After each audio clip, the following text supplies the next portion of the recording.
Merci beaucoup, mon très cher ami Ahmed Rassan. Merci au bureau et au board national de la Société marocaine d'endocrinologie, diabétologie et de nutrition. Mes remerciements vont à Monsieur le Président, professeur Hamdoun, et mention spéciale aussi pour ma très chère amie Hind Iraqi, je ne sais pas où il est, donc elle est là quelque part. Merci pour ta bienveillance, pour ton invitation. Et aussi un grand merci au docteur Islam Massou qui a été vraiment au petit soin. Donc merci à vous tous d'être très très nombreux. C'est une fierté pour moi. C'est la première fois que je pose les pieds dans un congrès d'endocrinologie et je suis sûr que ça ne va pas être la dernière fois. Et je me dis même si je m'étais trompé de congrès, peut-être pas. Et la question, ce n'est pas moi qui vais me la poser, mais c'est vous-même. Vous vous dites, mais qu'est-ce que je suis en train de faire devant une conférence de pédagogie? Et là aussi, quand j'ai vu le programme, c'est comme si j'étais parachuté. Vous allez peut-être vous dire que cette conférence n'est faite que pour les professeurs des écoles de médecine. Moi, je préfère le terme enseignant. Si vous, professeur, c'est un titre qu'on garde, mais vous êtes tous des enseignants. Vous enseignez qui? Vous enseignez vos patients. Vous enseignez les personnes avec votre modèle, votre rôle de modèle. Vous enseignez vos enfants. Donc, vous êtes plein dedans. Et cette conférence, ça va vous intéresser directement. Donc, vous savez qu'en matière de simulation, nous travaillons beaucoup plus sur l'approche par le débriefing. C'est-à-dire, et le débriefing, ce n'est pas moi qui vais dire l'information, c'est vous qui allez construire. Nous allons construire ensemble l'information. Et c'est vous, finalement, qui allez faire cette présentation. Donc, je vous demande de faire sortir vos smartphones et vous allez tout simplement scanner ce code QR et vous allez voir que ça va être très, très interactif et vous n'allez même pas vous rendre compte du temps qui passe. Allez-y. Dès que vous êtes sur l'application, vous allez faire un petit j'adore, comme ça je sais que vous êtes là. Et pour ceux qui bloquent, je vais vous montrer tout à l'heure une adresse web à faire entrer avec un code. D'accord?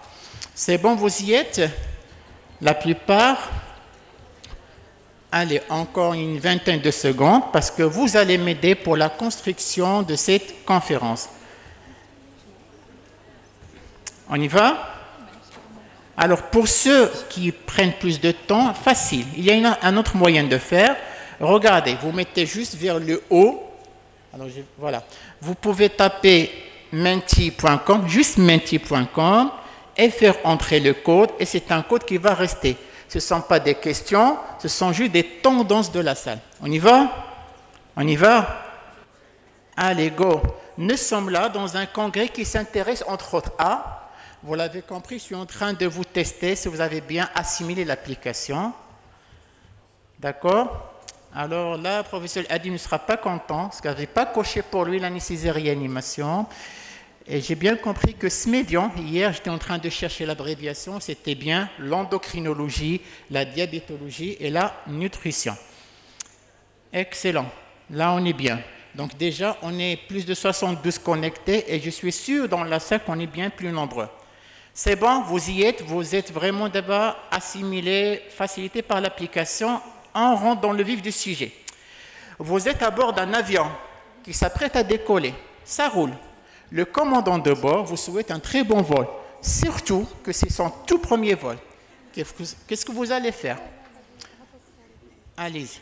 Vous ouvrez la porte de l'avion, vous sautez directement, vous faites vos prières à Tchéhédo, vous faites une crise H pour que l'avion fasse demi-tour, ou encore vous restez zen et faites confiance au commandant de bord.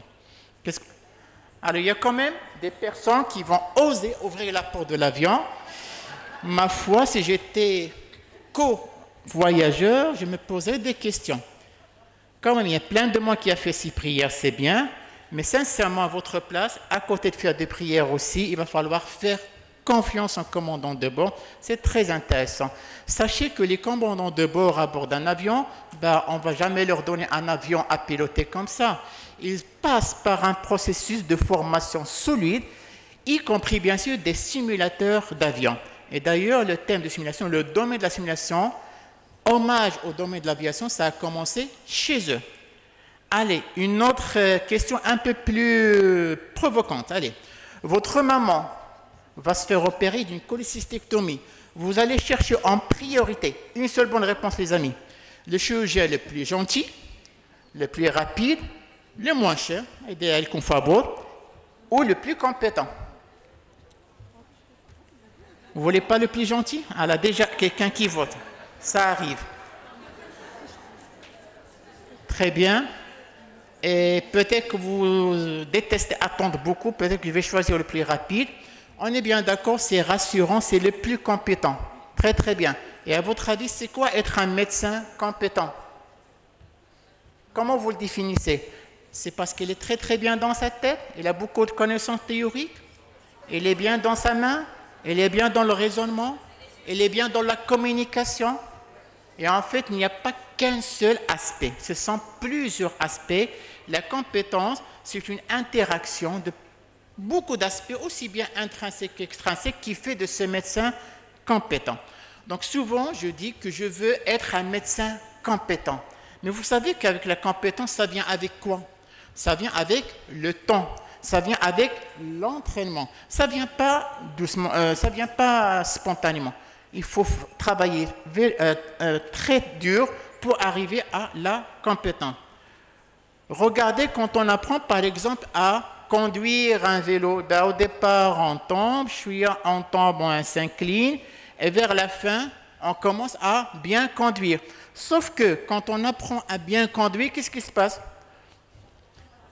Parfois, ça nous arrive l'excès de zèle. On conduit très vite. Parce que le but du jeu, c'est quoi? C'est de conduire, de savoir et de conduire un vélo, mais d'une façon safe. En médecine, dans les sciences de la santé, c'est pratiquement la même chose. Et à votre avis, les erreurs en médecine, à quelle phase ils arrivent à votre avis? C'est la première phase? Les erreurs en médecine, les erreurs médicales, ça vient dans la première phase? Non, non. Ça arrive quand? On est bon, c'est bon. C'est quand on apprend très vite. Alors, désolé mes chers résidents et résidentes, à la première, deuxième année, on se prend un peu la tête. Et à ce moment-là, on fait des erreurs, d'accord? Et on fait aussi des erreurs en étant expert. On peut faire des erreurs aussi? Oui, c'est clair, parce que même les experts peuvent faire des erreurs parce qu'il y a parfois l'excès de surconfiance. Alors, regardez ce qui va se passer. Pardon, voilà.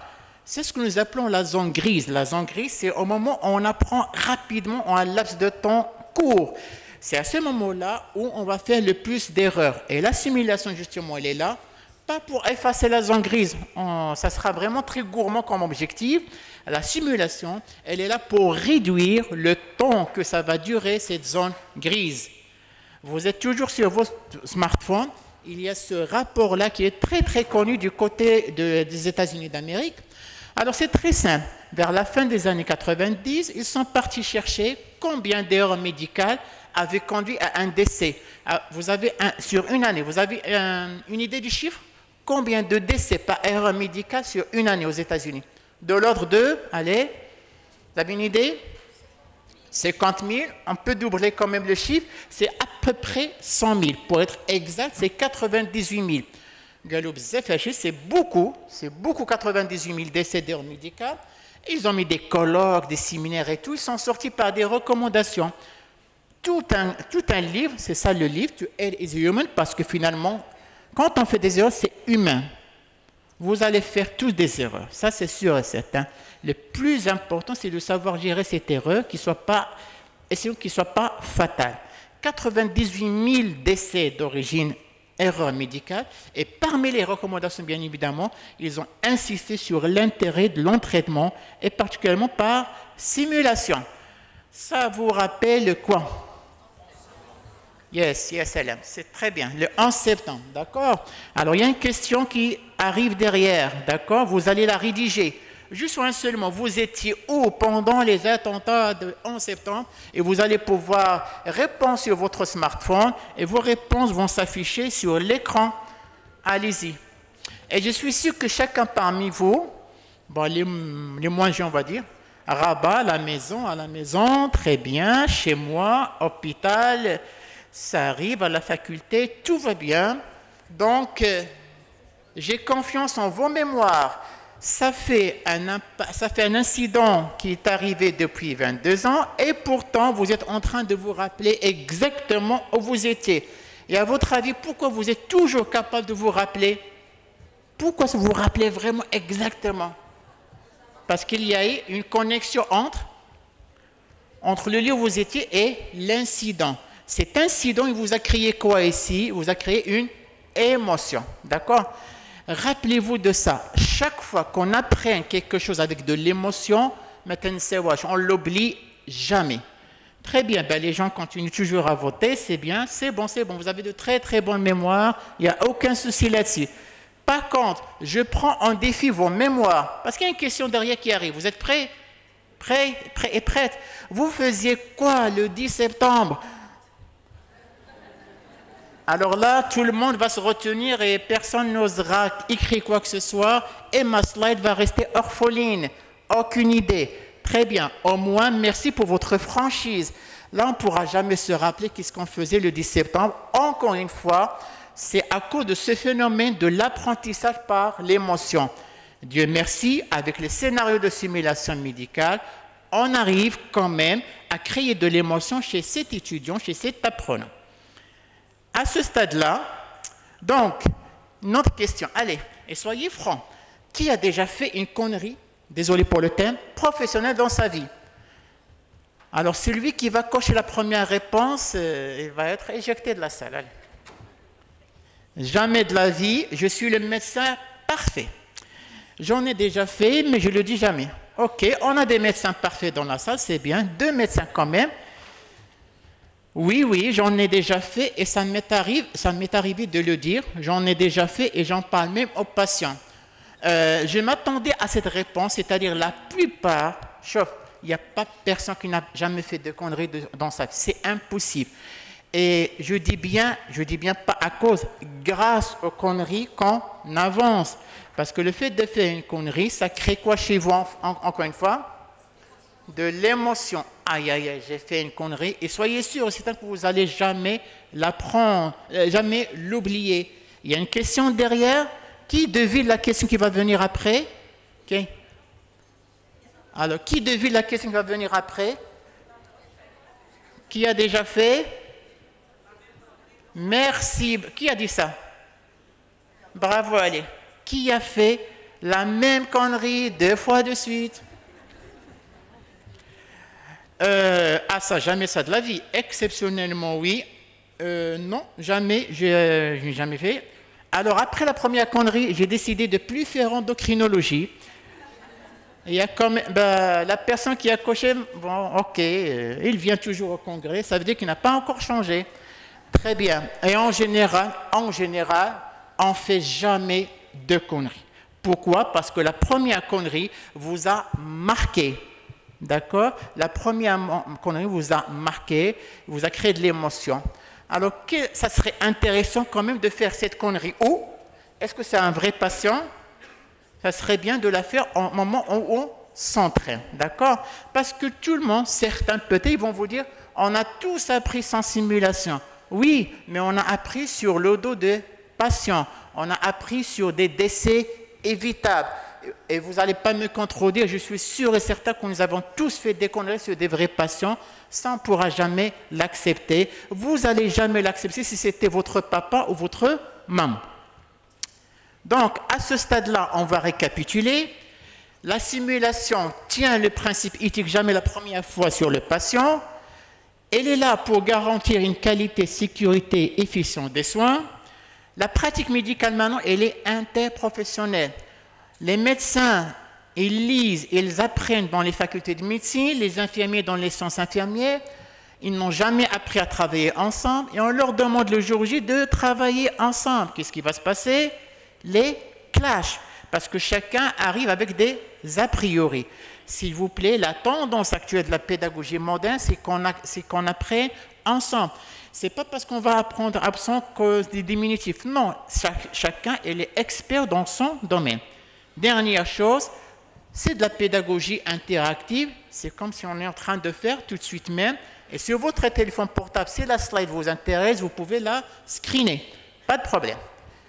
Allez, on arrive. La simulation en santé, vous l'avez compris, on va partir vers l'apprentissage des compétences techniques, le savoir et le savoir-faire, mais aussi les compétences non techniques, le savoir-être. Et ça, c'est le dogme de l'apprentissage dans la simulation en santé.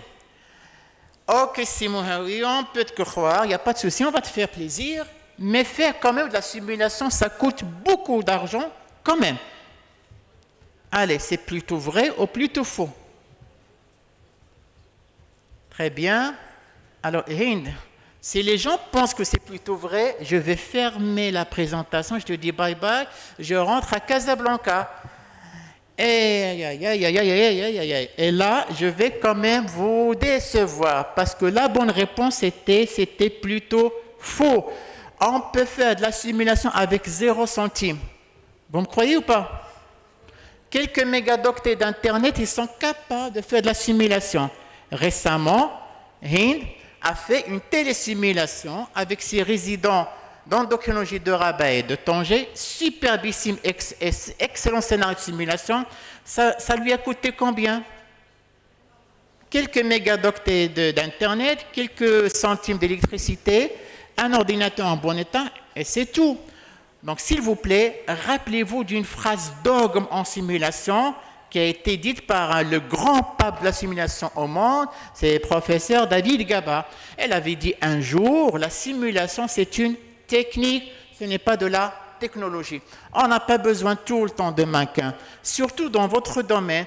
Vous allez voir et je vais vous convaincre, on n'a pas tout le temps besoin de mannequins. Alors, regardez. Voici le type de mannequin qu'on peut avoir.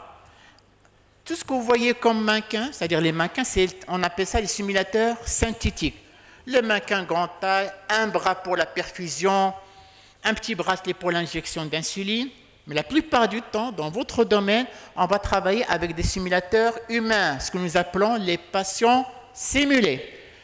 Quand c'est ni synthétique ni humain, on va appeler les simulateurs numériques, comme le fait par exemple de travailler sur des cellules games, sur des cas cliniques qu'on peut résoudre sur l'ordinateur. Allez, faites ce petit test, vous avez des photos et dites-moi si c'est vrai ou faux. Ça correspond à la photo. Allez, la première photo, est-ce que c'est numérique, vous mettez vrai? Si c'est faux, vous mettez faux. La deuxième photo, si c'est synthétique, vous mettez vrai, faux. C'est bon, tout le monde a répondu. Très bien. Allez, on voit vos réponses. Allez-y, go. Voilà, ça arrive. Alors, c'est vrai, la première photo, c'est une photo d'une simulation numérique où l'étudiant il est en train de résoudre un cas clinique sur une télé branchée à un ordinateur. La deuxième, ce n'est pas synthétique, c'est un patient simulé sur lequel on apprend à faire de l'ECG. Et la troisième partie, c'est du synthétique où le professeur de gynécologie apprend à ses résidents, à ses étudiants, pardon, comment faire un accouchement difficile. C'est bon, c'est acquis, synthétique, humain et numérique. Très bien. Bon, ça s'éclaircit un peu plus dans ma tête, mais dites-moi, Simon, oui, qui avait commencé ces histoires de simulation? Les urgentistes, les sages-femmes, les endocrinos? Moi, je suis mal les endocrinos quand même. Ne serait-ce que par courtoisie envers le congrès, envers le bureau de la SMEDIan. Allez. Sinon, vous n'allez pas avoir droit à votre pause déjeuner. Les urgentistes, aïe, aïe, aïe, aïe, aïe, aïe. Parce que là, les sages-femmes vont être déçues. Ben, c'était les sages-femmes qui ont commencé la simulation. Et ça remonte à bien longtemps, déjà au XVIIIe siècle. Au XVIIIe siècle, il y avait cette madame qui s'appelle Angélique Marguerite Ducoudray. Elle avait créé un simulateur sous forme d'un chiffon qui s'appelait la machine. Jusqu'à maintenant, elle est exposée dans la musée des santé de la médecine à Rouen, s'il y avait un déplacement à faire là-bas. Elle a fait le tour de la France pour enseigner aux accoucheuses à ce moment-là, et la mortalité maternelle avait vraiment diminué. Donc, rappelez-vous que ce sont les sages-femmes qui avaient commencé la simulation. Bon, ok, vous nous décevez, monsieur Mauro, ce n'est pas les endocrinos, mais nous sommes dans un congrès d'endocrinos. Est-ce qu'il y a-t-il une place à ce que tu nous racontes? Oui, quand même. Oui, pour vous faire plaisir. Clairement, oui, je ne pense pas, non catégorique. Très bien. Ben, au moins, ils n'ont pas froid aux yeux, mademoiselle. Très bien. Non, je ne veux pas que vous me passiez plaisir, parce que la réponse, c'est un oui clair. Vous allez voir qu'il y a plein de choses, plein de domaines à explorer en endocrinologie. Je n'en cite que ces situations-là. Avec les mannequins, on peut travailler sur les urgences endocriniennes, sur l'apprentissage des procédures. Par contre, votre cheval de bataille, à 90% de la simulation, c'est les patients simulés. On peut organiser des simulations de consultation d'endocrinologie et des sessions de séances d'éducation thérapeutique du patient et le numérique pour le raisonnement clinique. Allez, comme urgence, voilà ce qu'on peut faire. Ça, c'est plutôt mon dada. Donc, on peut gérer les hypoglycémies, les décompensations, etc., etc. Pour les procédures, on peut apprendre, pour les tout petits étudiants, les mesures de la glycémie capillaire, l'administration de l'insuline, que ce soit en auto ou la pompe, la cytoponction, les gestes thérapeutiques éco-guidés. Et en OTP, ça peut concerner vraiment une panoplie large de patients, les diabétiques, les troubles nutritionnels et le thyroïdien. Allez, ça c'est quel type de simulateur à votre avis? Numérique. Et ça, on apprend avec ça de raisonnement clinique. Celui-là, c'est quel type de simulateur? Et on va faire quoi avec ce simulateur? Non. Ça simule quoi quand on le met? Ben, la prise en charge du patient obèse. D'accord? Donc, il y avait une excellente session l'année dernière à Tanger avec Mme Ansari et Mme Moutayeb. C'était vraiment un curriculum wow sur la prise en charge de l'obésité en mettant justement ce simulateur. Ça sert à quoi, à votre avis? Voilà, un bracelet sain pour l'apprentissage de l'injection de l'insuline. Ça, beaucoup plus pour les urgences, c'est-à-dire une insuffisance surrénalienne aiguë, une crise thyrotoxique. Donc, c'est du synthétique. Ça, c'est un simulateur de glycémie capillaire. On va apprendre comment mesurer la glycémie. Ça, c'est sur ordinateur où on peut jouer à trouver la solution pour un patient qui se présente dans mon cabinet. Ça, j'aimerais bien que vous le screenez sur vos téléphones. Ça, c'est un serious game que vous pouvez proposer à vos malades, à vos patients. C'est quelqu'un qui va faire le tour de la Méditerranée en faisant un arrêt par le Maroc. Et c'est le patient qui va savoir comment gérer, surtout du côté hygiéno-diététique, son diabète type 2. Il y en a plein, mais vous mettez juste sur Google « Serious Game diabète type 2 » et vous sortez avec beaucoup de Serious Game et gratuit en plus.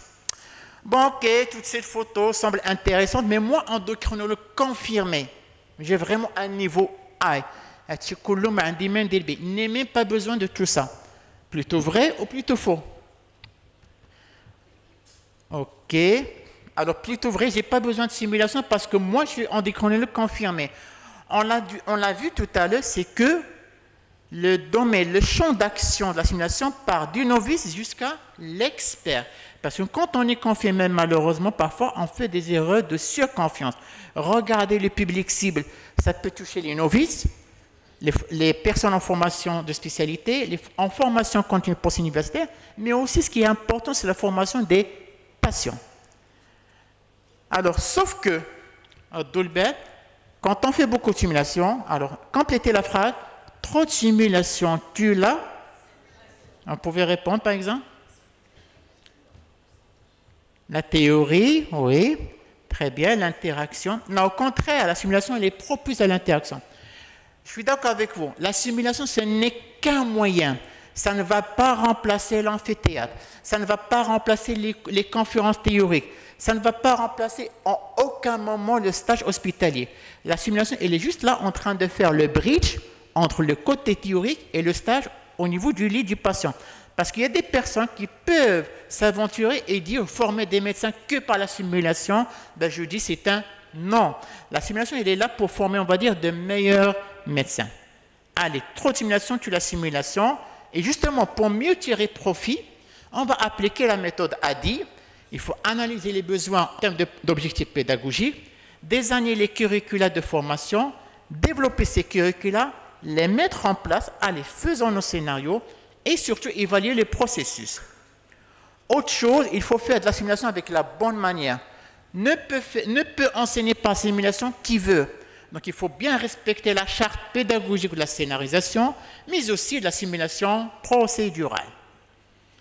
Allez, mais là pour faire de la simulation, il faut qu'on puisse accéder aux facultés de médecine. Plutôt vrai ou plutôt faux? Pour faire la simulation, il faut partir à la fac de médecine. Vrai ou faux? Plutôt vrai, plutôt faux. Très bien, alors je suis content. Ce n'est pas obligatoire. Ça, c'est clair et net. On peut faire la simulation même là où on travaille.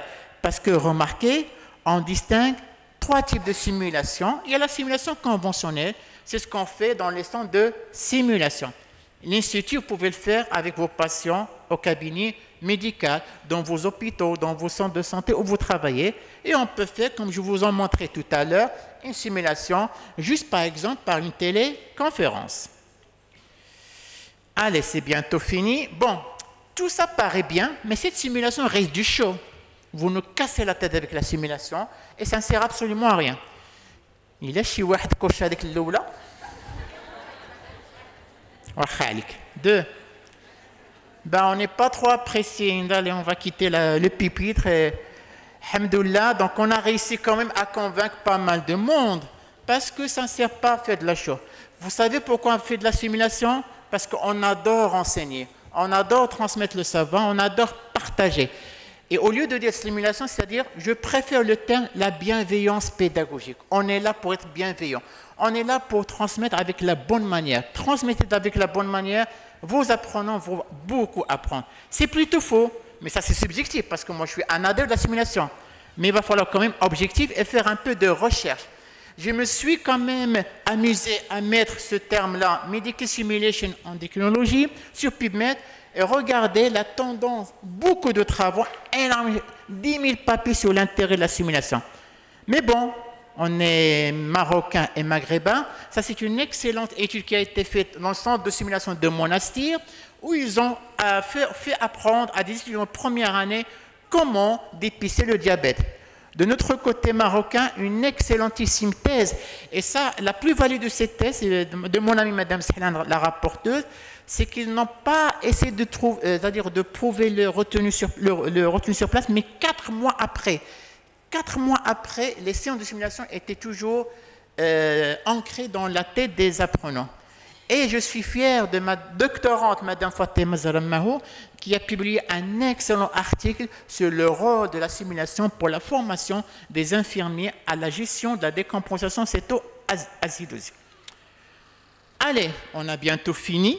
Récap, la simulation, c'est une approche pédagogique.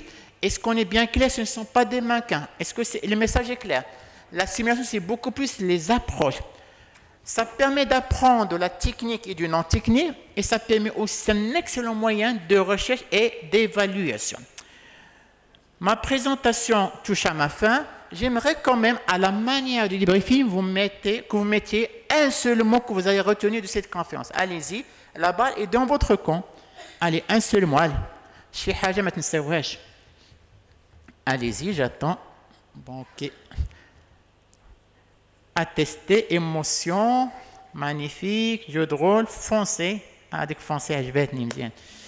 Allez, palpitant, on top, très très bien. Ben, je pense quand même qu'on a pu peut-être vous toucher, vous piquer avec le virus de la simulation.